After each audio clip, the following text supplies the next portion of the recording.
Welcome to Headline America. Today, we dive into a major shift in global trade dynamics as China, Japan, and South Korea unite against U.S. tariffs. With President Donald Trump planning to impose sweeping trade restrictions, the three Asian economic powerhouses are taking a stand, setting the stage for a potential showdown. What does this mean for the global economy? Let's break it down. In a significant move, China, Japan, and South Korea have agreed to coordinate their response to U.S. tariffs, marking a rare display of unity between the three countries. This decision comes after their first economic dialogue in 5 years, aimed at strengthening regional trade ties amidst growing concerns over Trump's aggressive tariff policies. According to a report from Yuyuan Tantian, a social media account linked to Chinese state broadcaster CCTV, Japan and South Korea are considering importing raw semiconductor materials from China. In return, China is interested in purchasing finished chip products from the two nations. This agreement could serve as a major counterbalance to the U.S. semiconductor industry, which has been hit by supply chain disruptions and export restrictions. The ministers of the three nations released a joint statement emphasizing their commitment to a comprehensive and high-level free trade agreement, strengthening supply chain cooperation, and engaging in further discussions on export controls.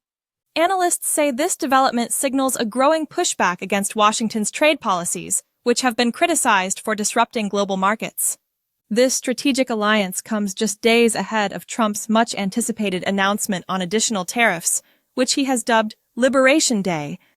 The former president has vowed to restructure global trade, claiming that U.S. industries have suffered under unfair trade practices. But with Beijing, Seoul, and Tokyo controlling significant portions of global supply chains, retaliatory measures could spell trouble for American businesses that rely on imports from these nations. Political analysts warn that this growing divide may lead to prolonged economic uncertainty. The U.S. has already placed restrictions on Chinese technology firms, and Japan and South Korea have faced pressure to limit their trade partnerships with Beijing. Now, with the three Asian nations moving closer together, Washington could find itself increasingly isolated in the battle for trade supremacy. While this agreement represents a major step forward for economic collaboration, it does not erase underlying tensions between China, Japan, and South Korea. The three countries have long-standing disputes, including territorial disagreements and Japan's controversial release of wastewater from the Fukushima nuclear power plant. However, the urgency to counteract U.S. tariffs has seemingly brought them together for now. Experts believe this could be the beginning of a long-term strategic alliance, but much will depend on how aggressively Trump pursues his trade agenda in the coming months. So, what's next? Will this new economic coalition weaken Trump's ability to push through his tariff plans?